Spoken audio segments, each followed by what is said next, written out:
La route sans retour. Il existe une route dont peu osent en parler. Une route que l'on trouve par hasard, une nuit d'orage, et que personne n'a jamais parcourue jusqu'au bout sans disparaître. Ce soir, dans l'œil caché, je vais vous raconter l'histoire vraie de ceux qui ont emprunté la route sans retour. Chapitre 1. La rencontre. Il était 23h47 quand Marc, un jeune routier, se retrouva perdu dans une zone isolée. Son GPS affichait une erreur. Devant lui, une petite route non répertoriée apparut soudain, bordée de lampadaires éteints et d'arbres tordus, comme s'ils criaient vers le ciel. Sur le premier panneau, un seul mot gravé à la main : « Reviens en arrière ». Marc, pensant à une blague, s'engagea sur la route, mais à peine avait-il roulé quelques minutes qu'il remarqua un détail glaçant. Les lampadaires s'allumaient un à un derrière lui, mais jamais devant, comme si quelque chose le suivait dans l'ombre. Chapitre 2. Les signes. La pluie s'intensifia. Dans ses phares, Marc distingua une silhouette, un enfant, immobile au bord de la route. Lorsqu'il s'arrêta pour demander de l'aide, l'enfant tourna lentement la tête, révélant un visage sans yeux, sans bouche. Le souffle de Marc s'accéléra. Il redémarra en trombe, mais le garçon était à nouveau plus loin, au prochain virage. Cette fois, il tenait une pancarte « Too late ». Marc appuya à fond sur l'accélérateur.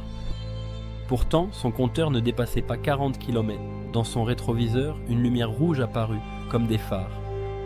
Mais aucun véhicule n'était là, juste deux lueurs brillantes, flottant dans l'air, se rapprochant vite. Chapitre 3.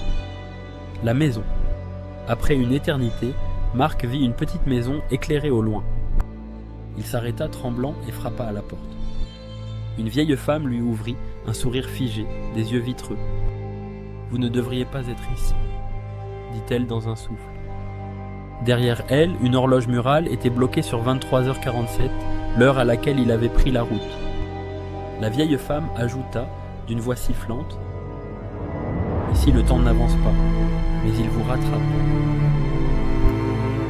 Marc recula lentement, puis s'enfuit vers son camion.